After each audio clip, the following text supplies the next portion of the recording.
Дорогие мои, приветствую всех на канале Мир Евгения. Как вы уже догадались, меня зовут Евгений.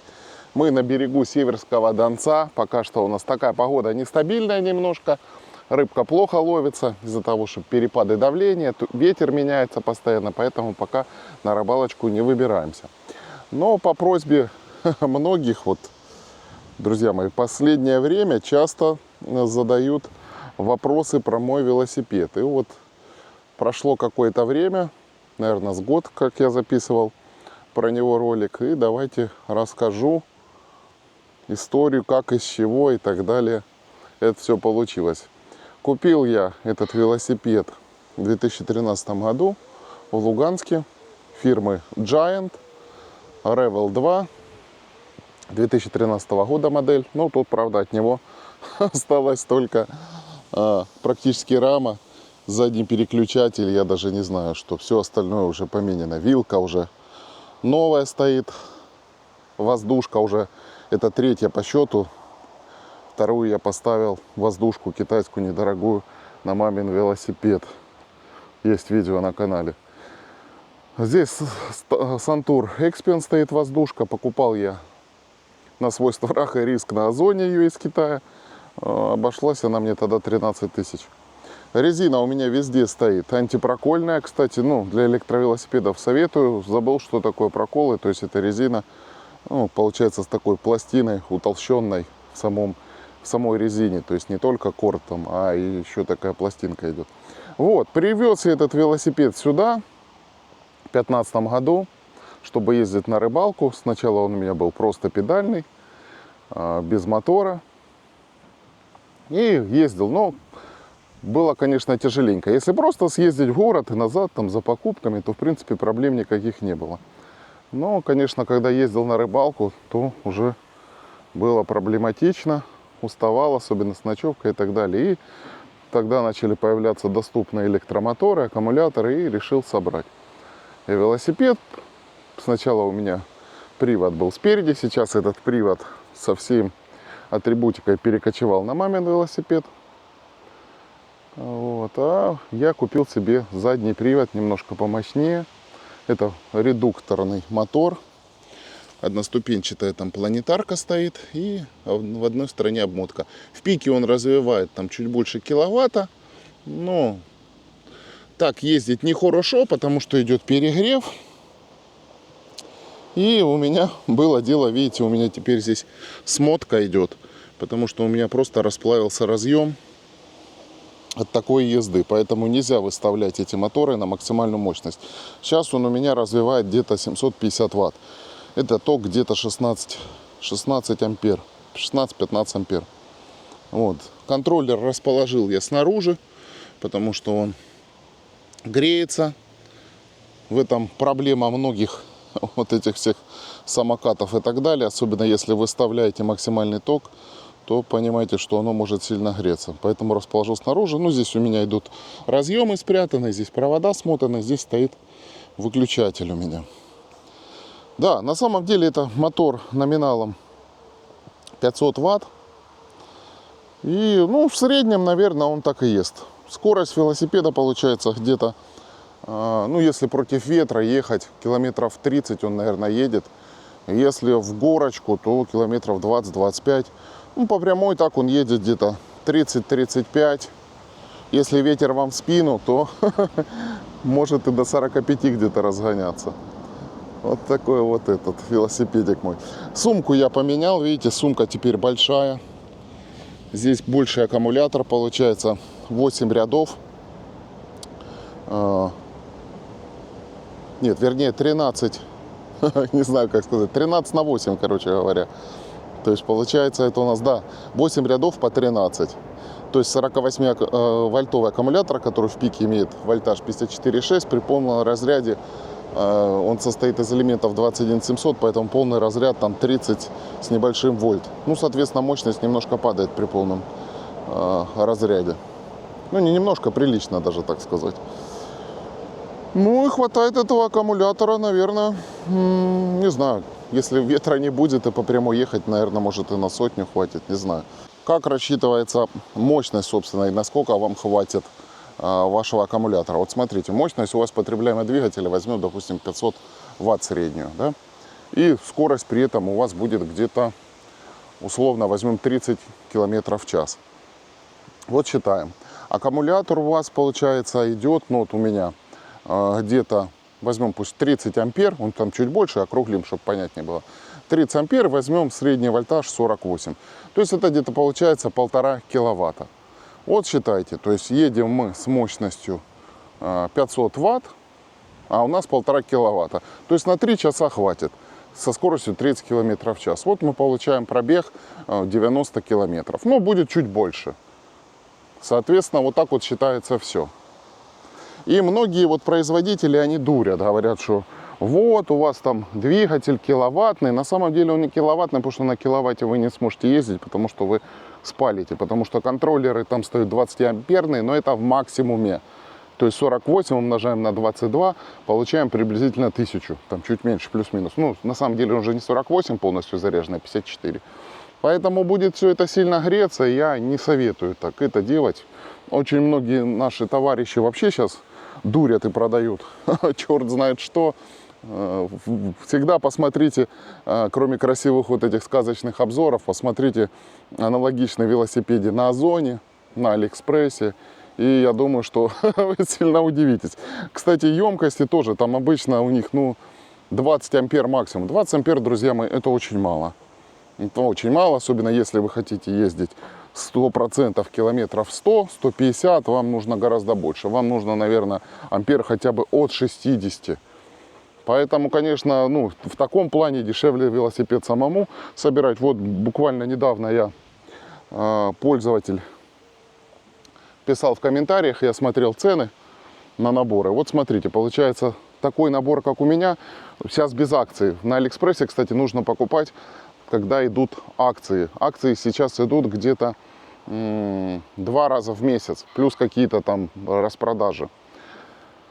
Вот, набор, получается, мой сейчас стоит без скидок там 1028. Но я думаю, что когда будут скидки, плюс от курса доллара зависеть, можно его взять и дешевле, там 1000 за 25, за 26. Что касается аккумуляторов, цены на аккумуляторы. Дешевле брать сейчас аккумуляторы в таких тубах термоусадки. Аккумуляторы лучше брать 21700. Они, ну, интереснее, короче говоря, и по емкости, и по цене, цена-качество выгоднее.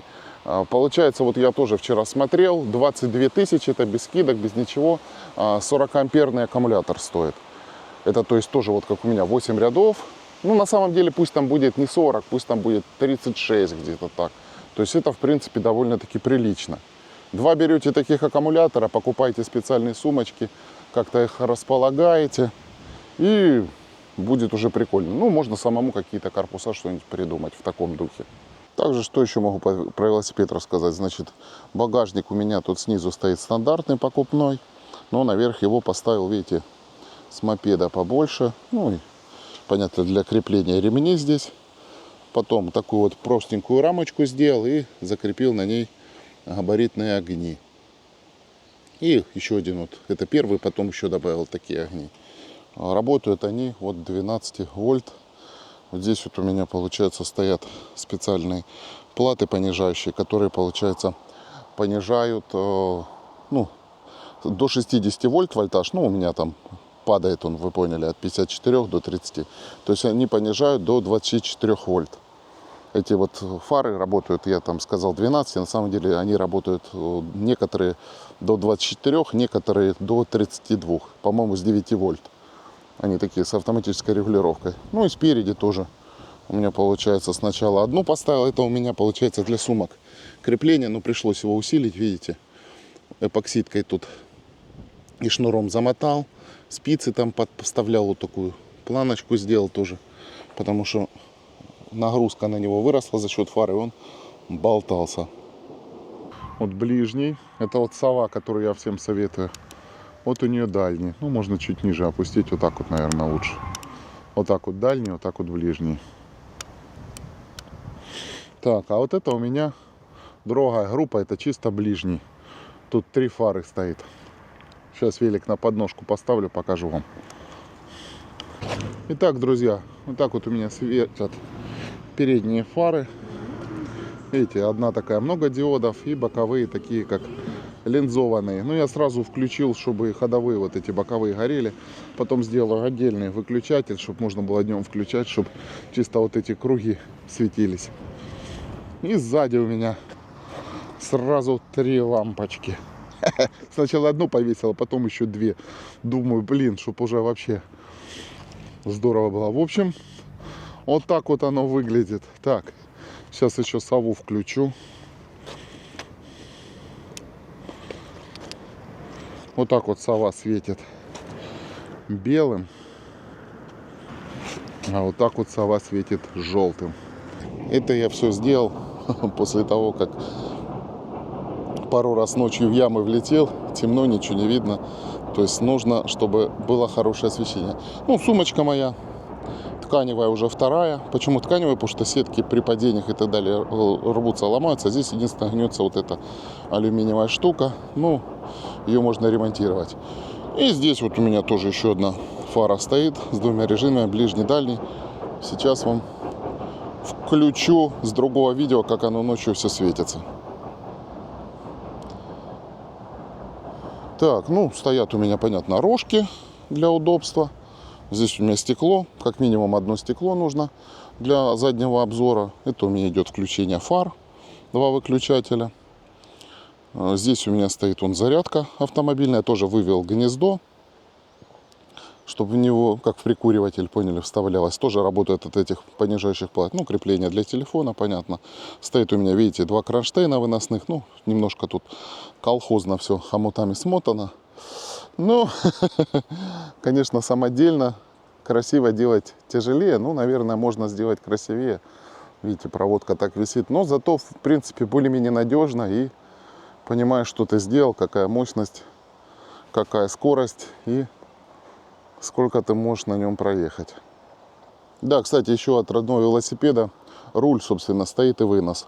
Но, видите, у меня стоит, как сказать, увеличитель высоты руля. Стоит вот тут переходничок, тоже на Алиэкспрессе покупал.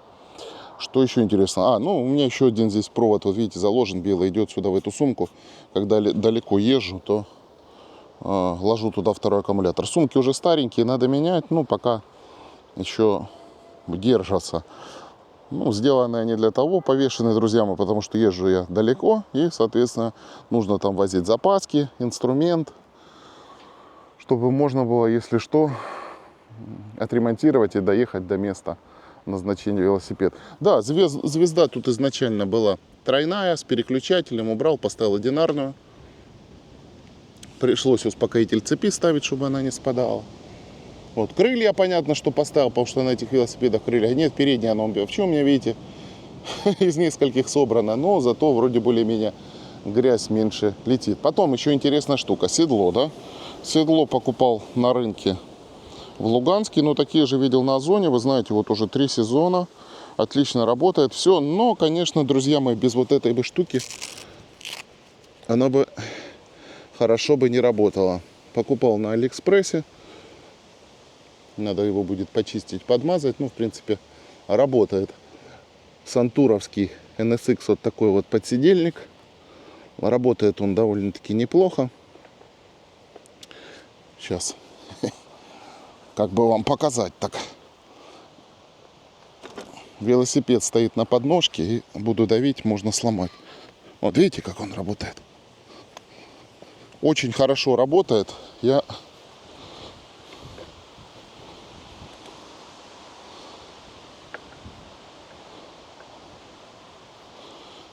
Очень хорошо работает этот амортизатор. Я забыл, что такое кочки. Потому что, ну, на этих седлах вообще нет никаких ни пружин, ничего. Ну, кто-то вообще ездит на тонких. Ну, с электромотором уже едешь ты побыстрее. И местами ямы не успеваешь объезжать и кочки. Поэтому удары идут сильные. Поэтому вот эту штуку я вам обязательно советую. Ну, седло, в принципе, неплохое. Тоже могу советовать.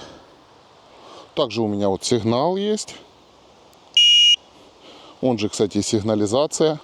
Там зажимаешь, он включается типа того, что на охрану, и когда ты его котишь, он начинает пипикать. Вот видите, типа поставил я. Если сейчас поехать, он начнет пищать. Ну, зажимаешь, выключаешь. Ну, простенький так, ну, ничего, работает.